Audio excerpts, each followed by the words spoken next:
Time is X minus 10, 9, 8, 7, 6, 5, 4, 3, 2, 1, 0.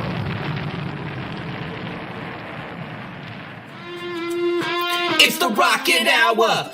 Y'all are now tuned in. Time to hit the pick four that you'd love to win. If your money's coming slow, step on the faster track with your host, Ricky Pasternak. Let's go.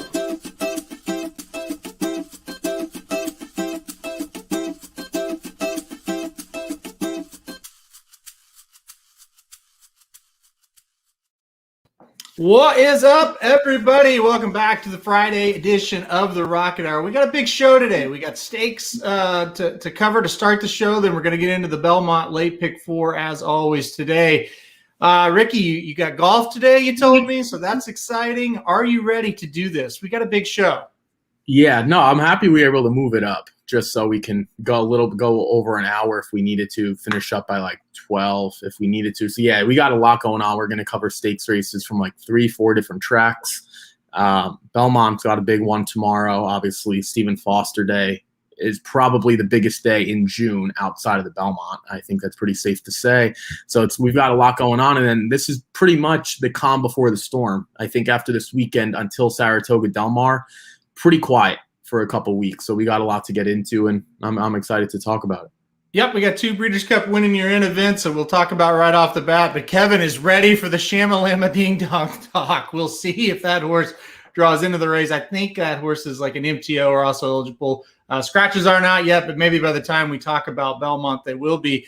Let's kick it off with the stakes races that we're going to cover. We're just going to cover 4 of them kind of to get it going. And there you go. Go Abs, go Abs, go. Yeah, they beat they beat Vegas last night. I don't really know what else that says in French, but okay. Yeah.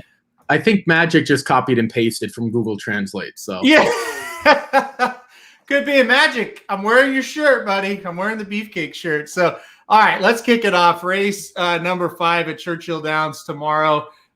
It's a small field of 6. It's the Grade 2 Fleur de Lis for fillies and mares.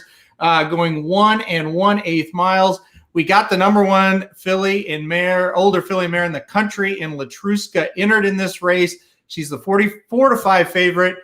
Ricky, you going Latruska or are you going to try to beat her? No, I think it's pretty tough to beat her. She's been in absolute fantastic form. The only race she lost was She Dares the Devil earlier this year, but she's just been fantastic, including the Rampart Stakes, and she's just kind of last December at Gulfstream, she's just kind of taken off. If you kind of look at her odds, she's run to those odds. I think that's really, really important when we talk about short favorites, short prices, just making sure that they actually perform at those levels, and she's been able to show that consistency. I do think 4 to 5 is a touch short. I do believe that morning line.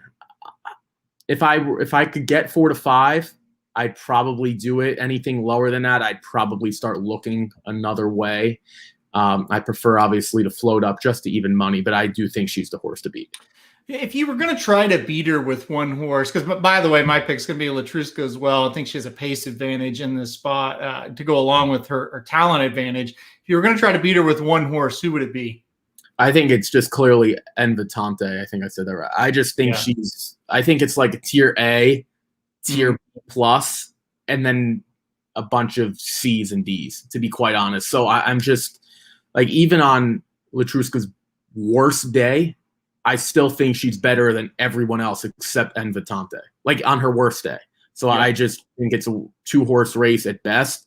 I really think if she runs a C plus B minus effort, that's going to be good enough anyway. Yeah, Evitante definitely kind of that horse that can jump up and run a big race. We saw it last time out at Churchill Downs. It's a horse that she just kind of continues to develop in her 4-year-old season. But yeah, I'm with you. And I just think the biggest problem is I think we're going to get the same pace setup as we did last time out for Latruska in the Ogden Phipps, where she just took it to them early and they never could really get to her. So I'm with you. You hate to take 4 to 5, like you said, but yeah, she just looks to be better, and she's razor sharp. And I don't think you enter her in this race if she's not razor sharp, right? There's no reason to really run here unless you think she's doing really well and she can win. So yeah, exactly. When you have a horse like that, the better the horse, the more tactical in terms of spots you place. Like if you have a maiden claimer, New York bred, obviously that's the lowest. But even like an allowance, you'll be more willing to take a shot and then scratch out. For a horse like this,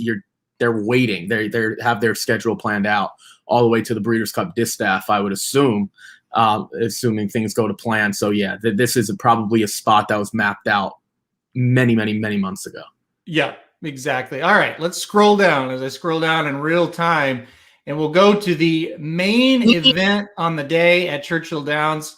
It's the Stephen Foster Stakes. It is, did I miss it? There it is. It is race 11 on the card. Another grade 2 event going 1 1/8 a mile. Breeders' Cup winning you're in for the Classic. So the winner of this race will go to the Breeders' Cup Classic. We may see more than just one. I don't know, actually, as I look at this field. It's not great. But it's a field of 9. Once again, it's the same setup, a 4-5 favorite in Maxfield. Horse has only lost one time. That was out at Santa Anita at the Big Cap. Ricky, here we go again. Are you going to take the short price on Maxfield? I mean, I have to, right? Because when I look at the rest of the group, I kind of think Visitant, whatever, is the second best horse. Mm-hmm. This is a horse that just lost. So I'm not really, I'm just not sure how we're supposed to beat Maxfield. I was curious about his last race in the Ali Sheba just to see if the loss in the Santa Anita handicap was going to start to change things. But clearly he's still fine. Clearly he's not hurt or anything like that. Clearly he's A+ form.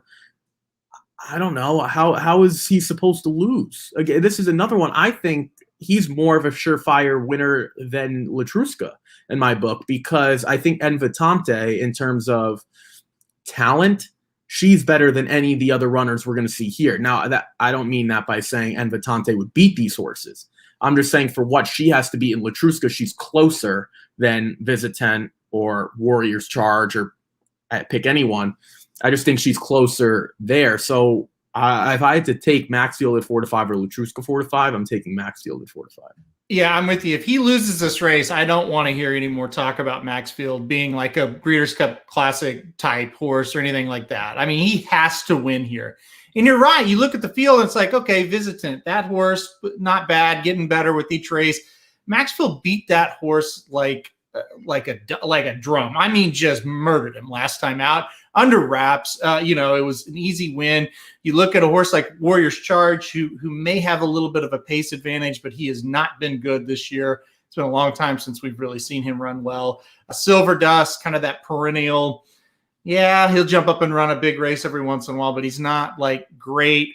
Some of these other ones, they're just kind of like hit the board types, like Chess Chief. He might run up and hit the board. South Bend, same kind of thing. But these horses are going to, at least from the projection, are going to be behind Maxfield in the race. And do you really think anybody's going to outkick him turning for home that's behind him? I don't see that happening. I think the only way you beat him is you get in front of him and he can't catch you. I just don't see anybody that has that kind of ability. So, yeah, I mean, listen, you could say, well, that's 2 boring picks, but you really got to make up reasons to pick against Maxfield. And you're right. I think Evutante, if you want to take a shot with her, well, at least that horse has a lot of talent. Where's the talent in this race? I mean, you take Maxfield out of this race, what is it, Ricky? Is it an allowance or is it a grade 3? I mean, it's not good. I'd be willing to say it's a grade 3, just because I'm willing to give some of the other horse, like the difference to me between an allowance race and a grade 3 in terms of if I were to rename, when we kind of evaluate the field, if you were to take Maxfield out, who's clearly a step or 2 or even 3 above the rest of the group, I think these horses could all win a grade 3 if placed properly. So I don't want to say that, but yeah, I mean, Maxfield is the reason this is a grade 2, essentially. I mean, to be honest, this is one of the weaker editions, I think, of the Stephen Foster that we're going to see. This is 2021. Did last year had Tom's in it, didn't it? Mm-hmm. Okay, yep. So if we were to just start 2020 through 2029, if we just were to do that decade, I'd be willing to take even money that this is the weakest of the group. And we're only 2 years into it. That's how bad it is. Because to Magic's point, is Chess Chief a lock for third? Oh, there you go. Yeah. Maybe, which is really sad because I don't like Chess Chief at all. Ever. I never liked Chess Chief. But I mean, yeah, it probably is. which is really, really sickening to me. So for the record, I did put Warriors Charge second. Because the whole Visitant thing, like if Visitant had never run, I probably would have put him second, but I saw what he can do. Like, and I just saw it. So that's where I went. I think off the top of my head, I went Maxfield, Warriors Charge, Chess Chief, and Visitant in that order. So I guess that would be 8, 6, 1, and 9. I think I went in that order. Yeah, you just like what Magic said there. I feel like Chess Chief is definitely that. We'll key him in the third spot and probably be okay. Maybe you key Maxfield to win, key Chess Chief in the third, and put 4 or 5 horses in second, and go from there. That might not be a bad way to play it. One last thing before I move on from the Churchill card. Magic says Latruska's trainer said this wasn't the original plan, but she's doing so well they wanted to run her again. That's a pretty good sign that she's going to show up with a solid race today. All right, let's move on.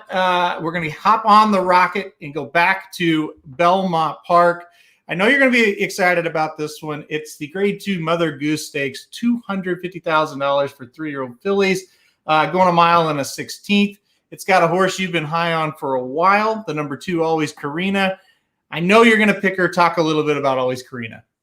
So one of the things that we like to do in horse racing, and I say we as in me and you, but I think other people as well, they like to be on a horse early so they can strut their stuff. And what I mean by strut their stuff, I don't mean the connections. I mean us as handicappers, as horse fans, strut our stuff in terms of we like to say we were on the horse first. Mm-hmm. I don't think I've ever been as high on a maiden special weight winner as I have been with her. That's boys, girls, older, younger, connections, no connections, whatever the situation.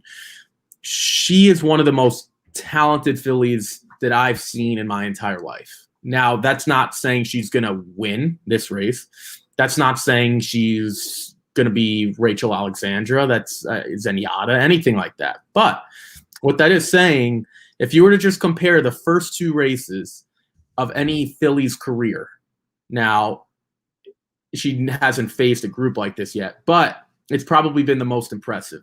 And I'm not going to say on air, but I have some quality information that if she runs well here, which we all think she will, and wins, she will be in the Coaching Club America Oaks. I had told you about that off air many, many, many weeks ago, which would set up a showdown with Malathaat. So I truly believe, and to Aaron, to your point yesterday, you texted me off air, which I don't know if I'll reveal, but there's another horse that will not be challenging Malathaat.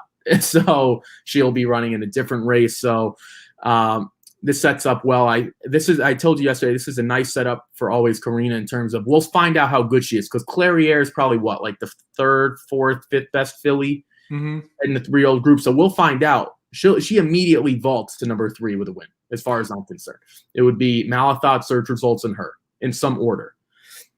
Yep. I'm pretty sure we're going to see that. And again, I'm willing to put her number 1 right now, but I understand that's not the consensus. So I have nothing else to say. I'm curious to see what you think, because Clairiere is a nice test to really find out where she is at the moment.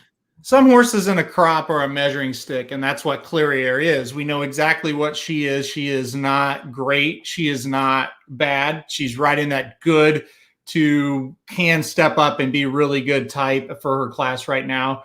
But we know what she is. We don't know what Always Karina is. We're going to find out here. If she can beat Clairiere, obviously she's going to go to the Coaching Club and she's going to take on Malathaat. That's going to happen. And if she doesn't, then I guess, maybe cut her back in distance and kind of regroup the situation there, because Brown has the 2 really good horses with Search Results and Always Karina heading to Saratoga.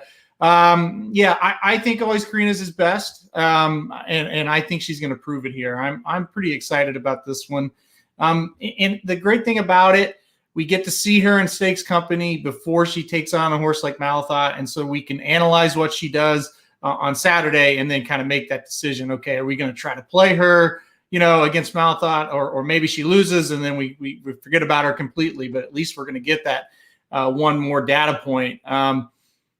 Listen, as far as this race goes, she should get to the lead, and I just don't know how they're going to run her down unless the stretch out in distance just hits her right in the face. And I'm not expecting that.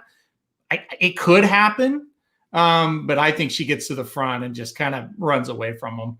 I see this kind of similar to the other situation with Latruska, where it's just like, who's going to run with her early? I don't see anybody. Do you? No, I don't either. And that's one of the reasons I put Make Mischief second, just because I think Make Mischief will get the jump on Clairiere. So I went 2-1-3. For the record, for the 3 stakes races we've talked about, this is clearly the best one to this point. Like this, I know this is a field of 5. I truly believe you have 2 horses that can compete with the best fillies and mares that we have to offer, regardless of age. I truly believe that Clairiere and Always Karina. I think Always Karina could arguably run with the Latruskas, like at some point, maybe not at this moment, but maybe as Aaron, we talk about Breeders' Cup. Once she becomes like a full 3-year-old, almost 4-year-old, she'll be able to compete with those horses. I truly believe that. Yep, I'm with you. I'm totally with you. I think it's going to be a fun one. Definitely a fun one. Like I said, field of 5, but there's definitely some fun horses in there. All right, let's move on to the last stakes that we're going to cover. We're going to take the Rocket. We're going to go to Thistledown in Ohio. It's Ohio Derby Day, a $500,000 purse here for the Ohio Derby, going 1 1/8 miles. We got a strong field of 11 this year. This is definitely the most wide open race we're going to talk about as far as stakes races go. Give me your thoughts on the Ohio Derby. For the record, this race always gets me. There's like I've tried to handicap this thing so many times and I never get it right. So I say we should do it with skepticism on my part. It's really, really, really tough. This is going to be another one. There is one horse I'm interested in, and it's King Fury. I think a horse like Channel Fury has to be on the lead, and I think Promise Keeper will be there as well. But if King Fury can sit 3rd or 4th, that's kind of where I'm going. Corey Lannery is one of the better riders in this race. We don't have too many shippers. We have Dylan Davis, Luis Saez from New York, but then you have Landeros, Lannery, Martin Garcia, David Cohen, all riders in Kentucky. So this obviously Miguel Mena for Albert Stahl, not really shipping too far. Magic goes, why are there so many Fury horses? Yeah, there are a lot of Furies. We got the Falcon Fury, we got the King Fury, and we've got Fury Runner, whatever the heck the 11 is, because Magic's comment is up there. Channel Fury. Yeah, there are a lot of Furies. And Rocket Fury. Oh, I missed one. Are we not showing something? Rocket Fury? Oh. Yeah, there's 4. Right over my head. We got 3 in there. Yeah, I kind of like King Fury, to be honest. What I will say for any of these horses, and then I'll throw it to you, because A, this race doesn't mean a lot to me, and B, they're like the C horses in this group. Promise Keeper does look like the one that is trending upward. Like, I don't really know how good Promise Keeper is in terms of, like, he just ran in the Peter Pan. He was horrible in the Tampa Bay Derby, but he kind of seems like he's getting a little bit better. Maybe he's better going longer as well. So that's it. Yeah, Magic. It is a little early for me. I'm all over the place. Yeah, obviously with the Curlin pedigree, maybe he just wants to go a little bit longer. And this 1 1/8 miles is going to be better than that Tampa Bay Derby that he just wasn't able to show enough early speeds. But I'm going to go King Fury. Early, late, afternoon, evening, all jokes go right over Ricky's head. So Don't worry, Magic. It's not the morning thing. It's in just one ear, out the other. Yeah. Or never gets in the ear, one of the two. Pretty much. Listen, I think this is a really good race. I really do. I think for the Ohio Derby, this is as good as you could ever ask for. I like the number 10 Masquerade. I thought he was just completely impressive last time out. Ran on Derby Day in an allowance race that had some pretty decent horses in it and just kicked clear and dominated by 11 3/4. I know this is going to be a much tougher challenge for Masquerade today. I just kind of think he's going to sit the trip, sit kind of fourth, fifth, stock those leaders, and just go right by. I'm really excited for him at 8-1. I do like Promise Keeper an awful lot as well, so I don't mind that pick from you at all. I think he's the second most likely winner in my mind. But I think Mass Parade, I don't think we're going to get 8-1, but maybe we get like 4-1, and that would be okay with me. I think he's going to be tough. Some of these other ones like King Fury, people were kind of high on him going into the Derby. Proxy is a horse that we know his story. If he puts it together, he might be tough. And then keep me in mind, I think he's kind of that third place horse no matter where he's at, but he gets a class drop here, gets some class relief, so maybe he can jump up and actually win. I doubt it, but it definitely is going to help that he's not facing Kentucky Derby in Preakness horses. So good race. Don't forget about the Ohio Derby. It's a big day on Saturday. But yeah, definitely don't forget about that one. All right, let's move right on to Belmont Park, June 25th. Race 6 through 9 is what we're going to cover today. It's the late pick 4 on the Rocket Hour. Let me scroll the tickets. There we go. All right, so we'll get into it right now. Start off race 6, New York bred, maiden special weight, 6 furlongs on the turf for fillies and mares, 3-year-olds and upwards. Another filly and mare race for us. We do not have scratches yet. Just calling out Andy Sterling. Where are you? Come on, we need you. The 1, 2, and 3 are also eligible, so we don't know about that. So 4 through 12 right now are running, as far as we know. So I'll let you kick us off here. I thought it was a pretty evenly matched group. I just want to rephrase. The 1, 2, and 3 are main track onlys, not also eligible, so they're not going to be in because it's still beautiful. So we don't have to worry about those, unless anyone wants to hear Shamalama Ding Dong again. I thought this was the race that I needed to spread the most. I do want to put up this comment real quick. I need to spread more of these. Yeah, they have been. That's why I tweeted out yesterday, I can't wait for this to be over. I basically said we should Saratoga to start. With that being said, I thought this was the race that I've got to go as deep as I could in. Aaron has a win bet, of course, on a horse that I didn't use. So I'll quickly go through. I used 4. Of course, Aaron goes with a horse that I don't want to use. Okay, so I'll just go quickly with all the horses. The 4, Get the Candy. Going to go back to the turf, and I think that's the positive move. First, she debuted on the turf last year, going 6 furlongs on the turf, and she was decent. I thought she was good there. And then they tried her on the dirt, and then that was it. She was horrible, and then that was it for 2020. So I think the move to the turf, getting Luis Saez should help. How about the 8, No Pain? No Pain actually beat Get the Candy in her debut. This horse has been on the turf a few different times, and she fits right in, right? She lost to Runaway Rumor, who's a nice horse. I think she's running on Saturday's card in a better event. But she lost to Creasel Larote, who finished second in that race. I don't know what happened the race before. It was a muddy track. I don't even know why she was entered, but she belongs. The 11, Creasel Larote, I just talked about her. She has races where she fits, some races where she doesn't. I think the race last time out, it was too long for her. The Irish pedigree suggests she might want longer, but clearly that wasn't the case. And then I hope Magic's still listening, because I know he's a Chad Summers fan. Empress of War. Now, these are horses I usually don't play because it's Luis Rodriguez Castro, who's 3 for 98. And Chad Summers is 0 for 13.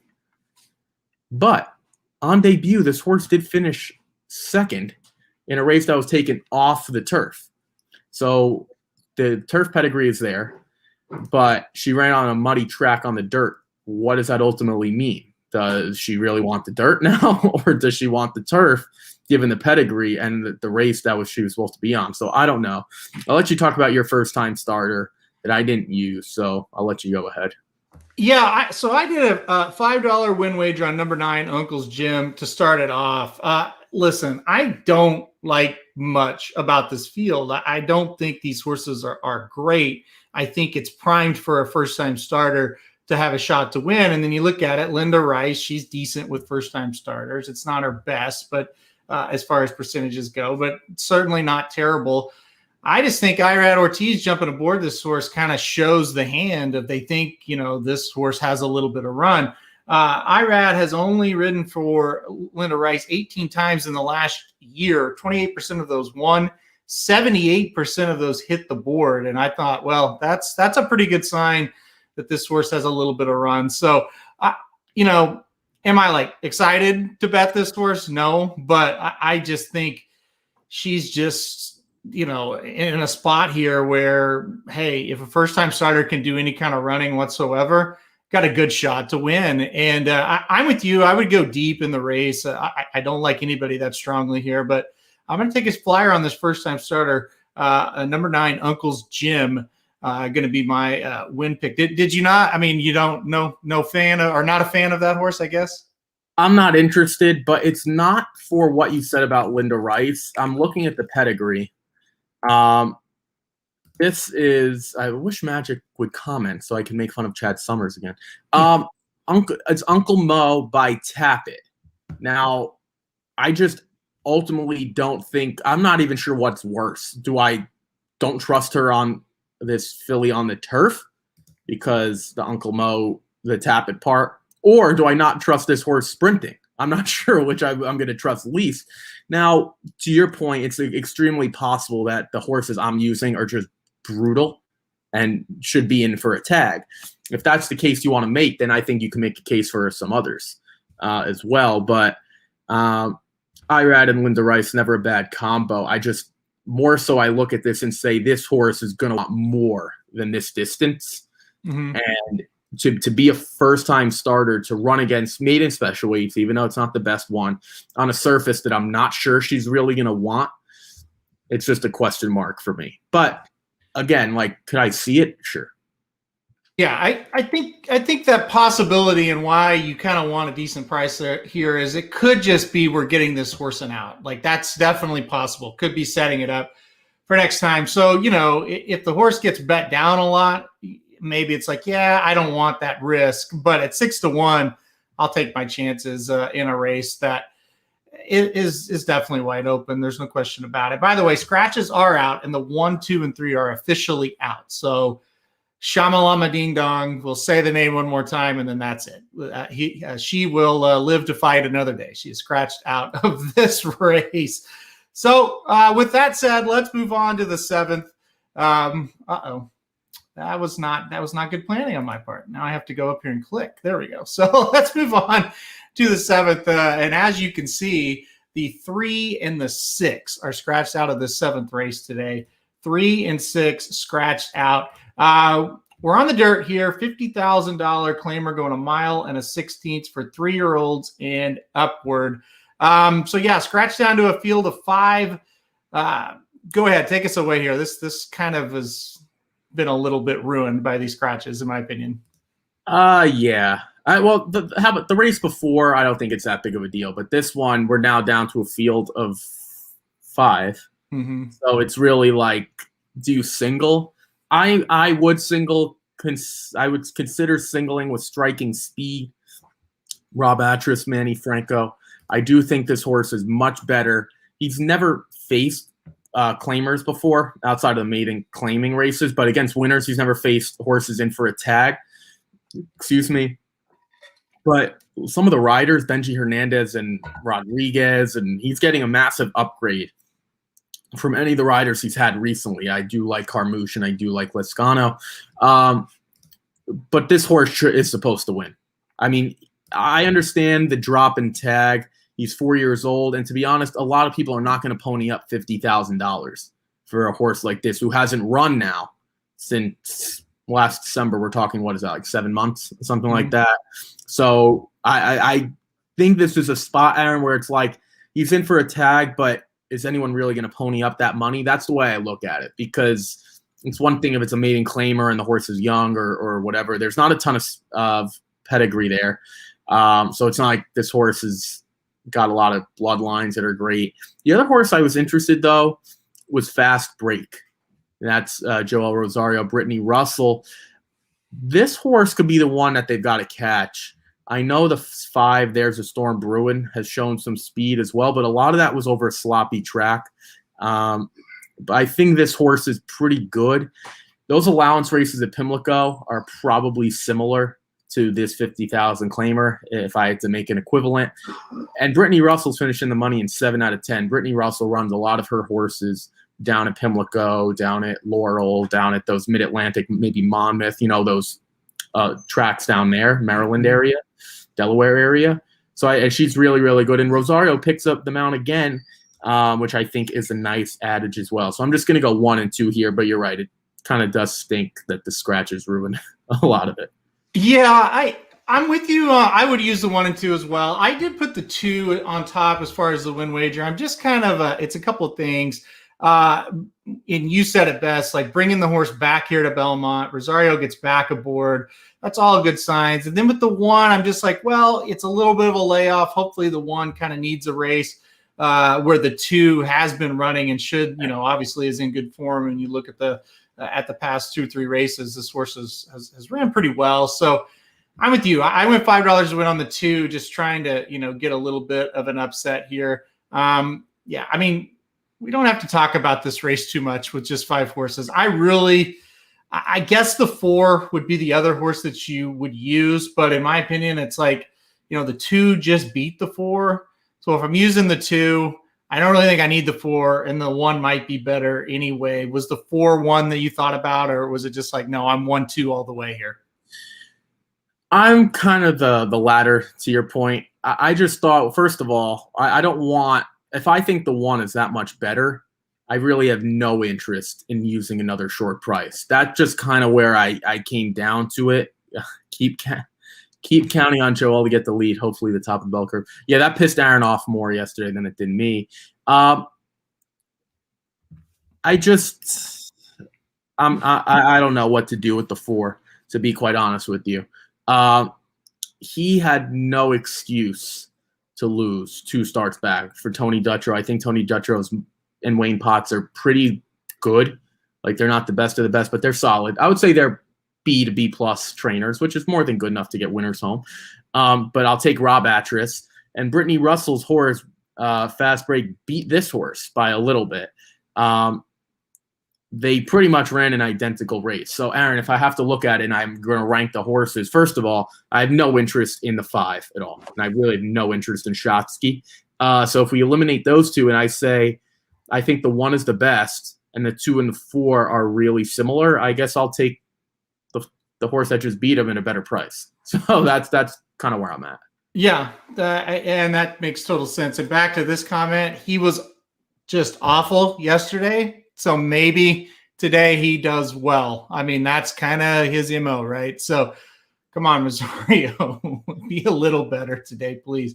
All right, let's move on to, in my opinion, the race of the day at Belmont. Oh my gosh, look at me. I'm just a mess. So it's race 8 on the card, a field of 7 here on this one. It's we're back to the turf here, going a mile and a 16th. It's allowance.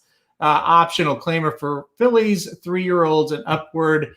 Like I said, field of 7. I think it's a really solid field. Like I said, it's another race. It's a shorter bunch here with just 7 horses, but you got some quality. I see you went 4 deep, so I'll let you kick us off. Yeah, I think this is the one that I want as much coverage as possible, just because we have a lot of, I'll use this word kindly, a lot of question marks about a lot of short prices. Yep. I'm looking here. I just want to make sure I don't cover yours. Okay, fine. So you have a win bet on a horse. So I'm not going to talk about your horse. I'll go through the other 3. Earthstrike. Does this horse want to win here in the country or not? What are we doing here? No, seriously, because what is your excuse? Like, she comes in an allowance optional claiming Declan Carroll against Sarania. I think Sarania just won at Canterbury, right, on Wednesday? Mm-hmm. Short price, I believe. Yep. So, quality horse. That was like their big day in Minnesota. Congratulations to them. I think they did really well, pools-wise. But it's like, you're supposed to win, at some point. And then she comes to Belmont, has looked better, lost the rider last time out. If we look at the race 2 starts back, technical analysis, nice horse, could have beaten him. though. That was like a merry-go-round race, similar spot, and Rosario going to be forced to go to the lead. It's a 7-horse field. I don't know how. Knowing Rosario, he'll probably put this horse last. How about the 4, third draft? It's gotten better and better and better. That Curlin distance, Malibu Moon, turf makes sense. This horse wants. Yep. I like to call this 1.5 turns based on where they start. It's very weird. I'll call it 1.5 turns because they have the shoot and then. So right that at 2 + 2 is 4. The distance and the turf makes sense for this horse. Hence, after that debut, they've only gone a mile or longer, 8 furlongs or longer on the turf. But she's going to face winners for the first time. So there's a question mark. Is she going to be good? She only won by a head last time out. And she has, if you look at the running lines, starting with the debut, Aaron, 2 wide, then 4 wide, 3 wide, then 4 wide. Lagged inside was the third race. Then 4 to 5 wide. Then 4 to 5 wide. She just seems to be wide. And she's probably going to be wide again. So I question her there. The 6 is my top choice. The 6 is my top choice, and here's why: 6 to 1. Now, people can call me a chalk eating weasel. Not today. You can't. You can't today with this one. She faced winners, but she was a much different horse. She debuted last November. Comes back for David Donk. Looks great. Aaron, this just looks like a merry-go-round race. It's the same thing I think with Earthstrike. Merry-go-round race can't win. And then, I'll talk about year 2. I'll let you talk about the Chad Brown in a little bit, but this looks like if the 6 can just sit cozy on the lead, Lescano, I love him on the turf. I would be willing to take a win bet on this horse if I can get 6 to 1. Magic is right. David Donk on the turf, throwing Lescano on there. If I wasn't playing golf today, I might have just driven out there for the minute 50 or whatever it's going to be myself. But yeah, no, I love this. This is one of my favorite angles. I love David Donk on the turf. I love Lescano on the turf. So this is my top choice. But I'll let you talk about the Chad Brown European runner.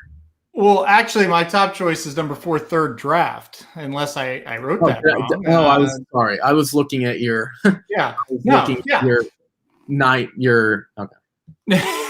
No, I was looking at your 7th horse. I was looking in the race 7. So okay. I do have. I'll talk about both of them because I do have number 2 Amy C second in the race, making the American debut after 2 races on the synthetic surface over across the pond in France, and did win last time out. But I just kind of think Amy C. I don't know. I'm not sold on that horse. Certainly it's the type you have to use, but I really have always liked number 4, third draft for Shug McGahee and Jose Ortiz aboard. You might look at it and say, boy, it took 5 times to break the maiden. But really, in all those races, she never really ran poorly. And she kind of did the Shug progression that you see sometimes with a young horse. She kept getting better every race. Every race, she kind of took a little step up that ladder. I think if she just takes another step up today, she's going to win. And I think she sits a pretty good spot today in second or third, kind of stock that pace. I get it. I am a little worried about the 6 as well. And I do think you have the right idea to go deep in this race because it's a pretty contentious field. There's no question about it. This is a group that could go on and do some big things or at least get into stakes company next time out. But I like third draft to win it here. Another just a short or a low bet of just $5 because I do think the race is pretty wide open. But I just think this horse is getting better and better. And I love Jose Ortiz jumping back aboard again today for Shug. That's Shug's guy. I mean, when Shug has a really good horse, Jose Ortiz is on board 9 out of 10 times, right? So always a good sign. I'm very impressed you used the word contentious at 10:23. Your time. That's impressive. I wouldn't have been able to put that together. But you're right. Jose Ortiz, when he gets aboard for Shug, that's usually a good sign, especially in these types of races when, Aaron, I think you really got to split hairs because this is a quality group. Even though there's no standouts, but I think they're all like A-, B+ horses. So it's really, really tough. I'm with you. So that's a good sign as well. Yeah, and like I said, I think this is the race of the day, no doubt about it. I think this race is going to be a fun one. And yeah, we talk about this on the Rocket Hour a lot. Some races, like the last race yesterday, it's like, okay, that horse won today and she will never win again. We're here. It's like, we're going to see some of these horses again and again, and kind of moving on down the line. So let's move on from the best race of the day to it's not the worst for a closing race at Belmont. It actually isn't bad, and that is the ninth and final race on the card. It's beyond the inner turf, going 6 furlongs, claiming price $35,000 for 3-year-olds and upward. Like I said, it's not a bad field. Originally a field of 14, but the 4, the 5, the 9, the 10, the 13, and the 14 are out. So how many is that, Ricky? Let's do our math real quick. We've got a field of 8. Wait, I'm writing it down. 4, 5, 9, 10. What else was it? 13 and 14? 13 and 14. All right. No scratches out for me. That's good. Very good. Let's see where you went, and then I'll play off of you. Okay. So you have a $20 win bet. Okay. So that's actually a horse that I use on top. See, I don't like when there's a lot of main track only horses and stuff in the middle. All right. It's confusing. I'll talk about the 3, Much Better. He's going to have to run much better. I'll be completely honest. He's dropping in for a tag, though. One of the things to note, coming from Remington Park, those allowance conditions are much better. Aaron, I would say those allowance, because it's non-winners of 2 and then all that extra mumbo jumbo language. Mm-hmm. Would you not say that's like an AOC 62.5 here in New York? Yep. I think that's perfectly said. Yep.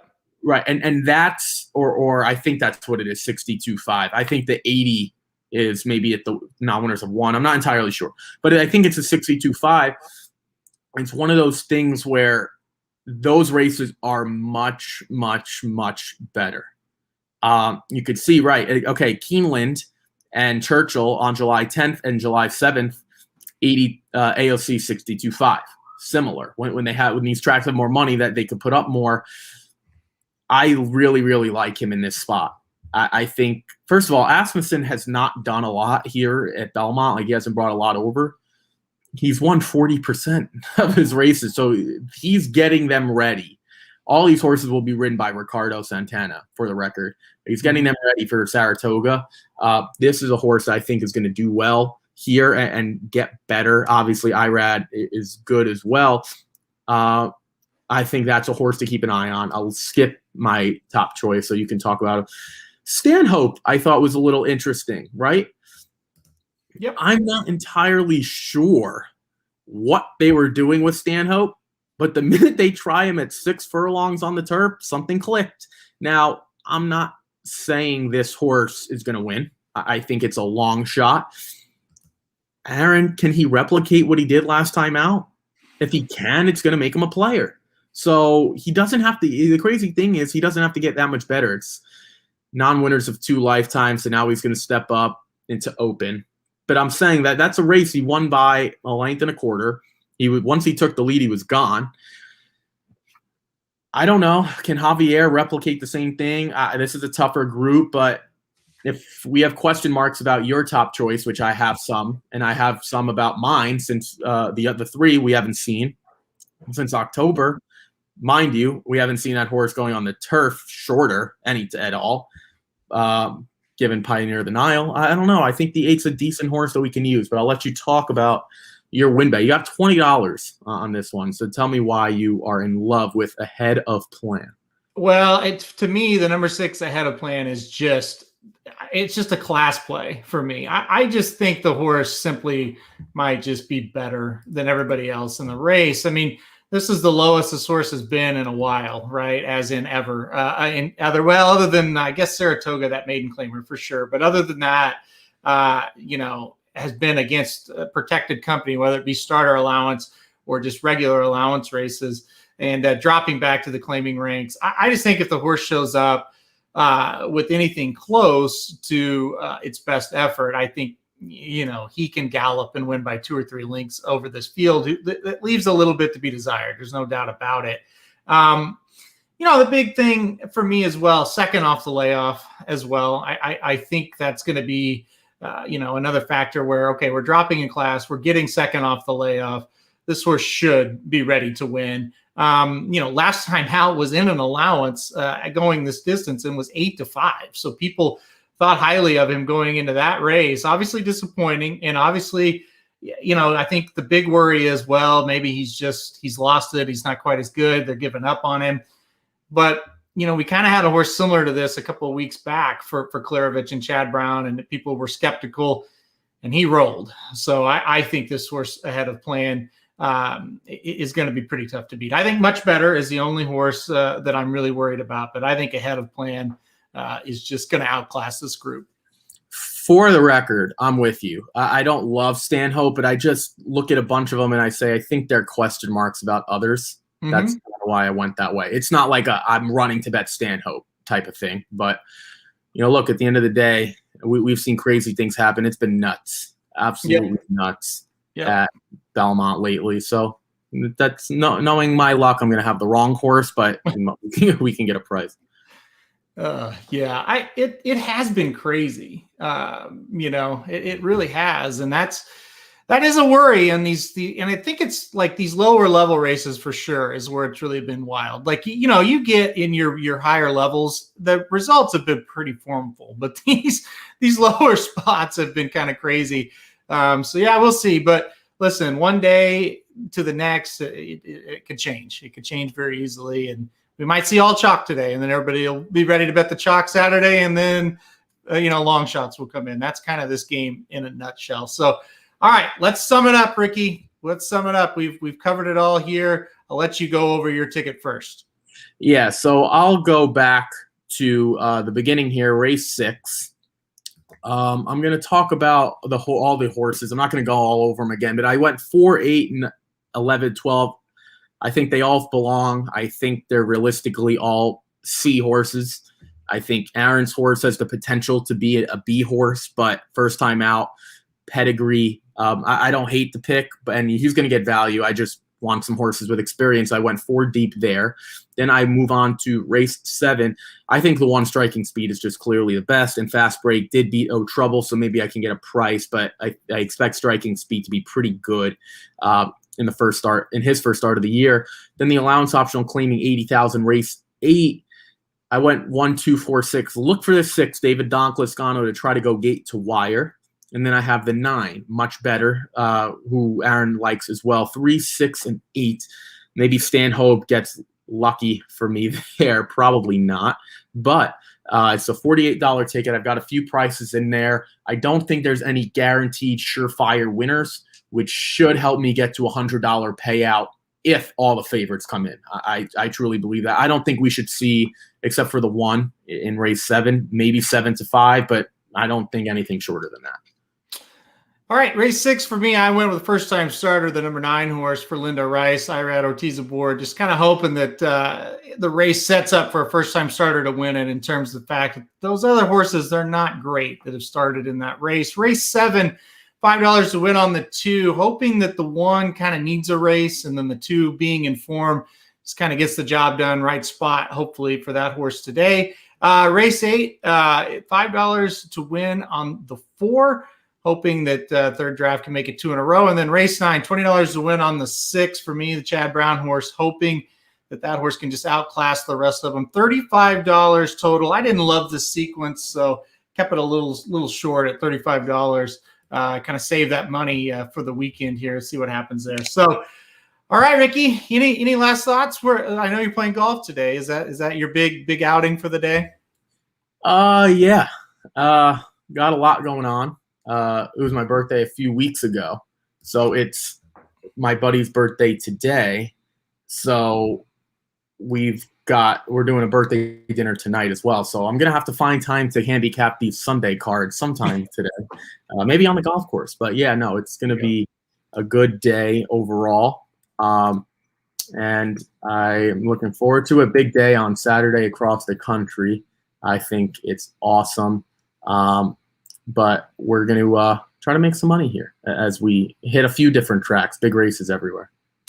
Yep, let's do it. I think it's going to be a fun couple, 2 or 3 days here. We're going to kind of get an idea of some Breeders' Cup type horses. We finally kind of transitioned into that. It was the Triple Crown, then a couple of weeks to take a breath, and now everything kind of starts to go and point towards that Breeders' Cup, starting this week and really ending right there at Del Mar in the first weekend in November. So a lot to look forward to. I hope everybody has a great weekend. We'll see you right back here on Wednesday for the Rocket Hour. So good luck, everybody, today and throughout the weekend.